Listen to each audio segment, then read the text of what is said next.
तो question number first है, lesson I think आप लोगों ने पढ़ लिया होगा।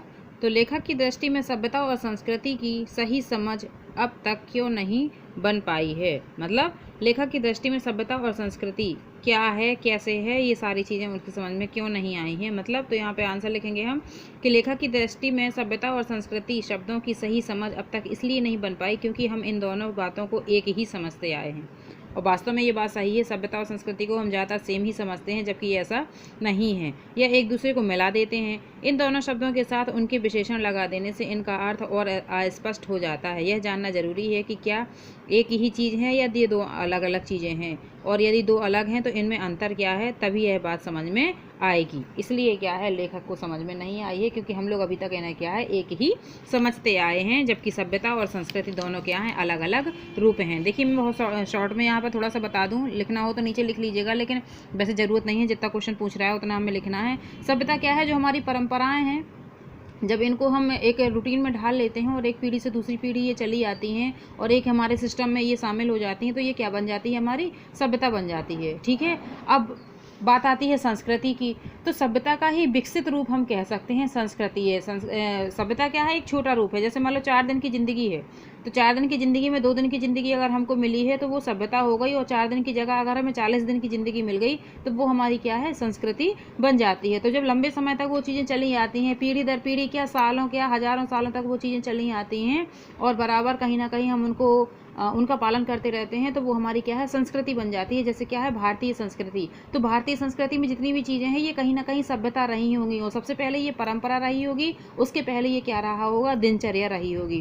तो पहले हमने उसको दिनचर्या में डाला, फिर वो हम परंपराओं में ले गए, क्योंकि वो लगातार चली गई तो ऑटोमेटिक परंपरा में चली गई, फिर ऑटोमेटिक वो क्या है, सभ्यता बन गई, और एक समय आया और संस्कृति में शामिल हो गई। ठीक है, तो आई थिंक समझ में आ गया होगा। तो क्वेश्चन नंबर 2 है, हो सकता है आगे कहीं हम लोग को लिखना पड़े, इसलिए इसको ज़्यादा डिटेल में मत लिखिएगा। आग की खोज एक बहुत बड़ी खोज क्यों मानी जाती है, इस खोज के पीछे रही प्रेरणा के मुख्य स्रोत क्या रहे होंगे। देखिए आग के बारे में हम लोग को पता है, अब आप लोग भी क्लास 10th में हैं, बहुत सारी चीज़ें आप लोग पढ़ चुके हो, क्योंकि आग और पहिए ये 2 आविष्कारों के बाद ही इंसान ने क्या है, गति पकड़ना सीखी थी, और इंसान ने यहाँ से ही थोड़ा सा अपना विकास करना शुरू किया था।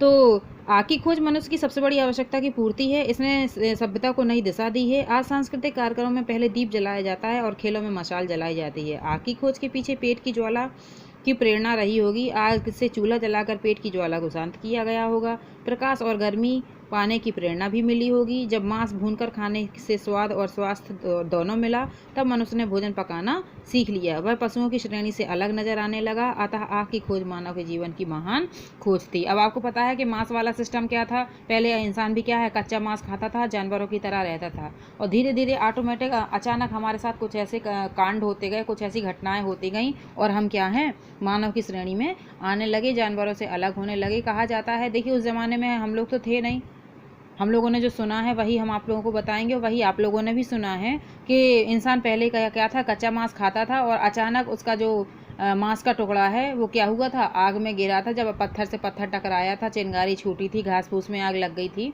और उसमें जब आग का टुकड़ा गिरा और वो उठाकर जब उसने खाया तो उसे और ही स्वाद मिला, और उस दिन से उसने कच्चा मांस खाना छोड़ दिया था।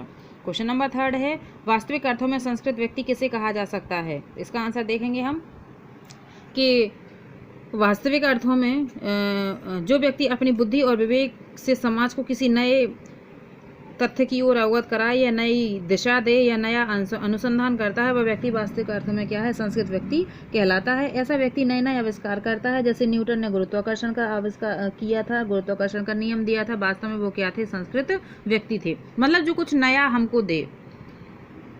भाई जिस रूटीन में हम लोग चले आ रहे हैं, अगर उसी रूटीन में हम चलते आते हैं तो हम एक नॉर्मल इंसान ही कहलाएंगे, लेकिन अगर हम कुछ समाज को, परिवार को, देश को कुछ नया प्रदान करते हैं, कुछ नई चीज़ देते हैं, तो क्या है, हम उसे क्या कह सकते हैं, संस्कृत व्यक्ति कह सकते हैं। जैसे कि आर्यभट्ट ने क्या है, शून्य की खोज की थी और मैथ को कहाँ से कहाँ पहुँचा दिया। तो यहाँ पर आप 2-4 यहाँ पर उदाहरण भी लिख सकते हैं। आज के लिए बेटा इतना पर्याप्त रहेगा, इसको आराम से करिएगा, बढ़िया से करिएगा। आई थिंक हमें लगता है लेसन शायद समझ में आया हो या ना आया हो, लेकिन क्वेश्चन आंसर के आधार पर आपको काफ़ी कुछ समझ में आ जाएगा। थैंक यू बेटा।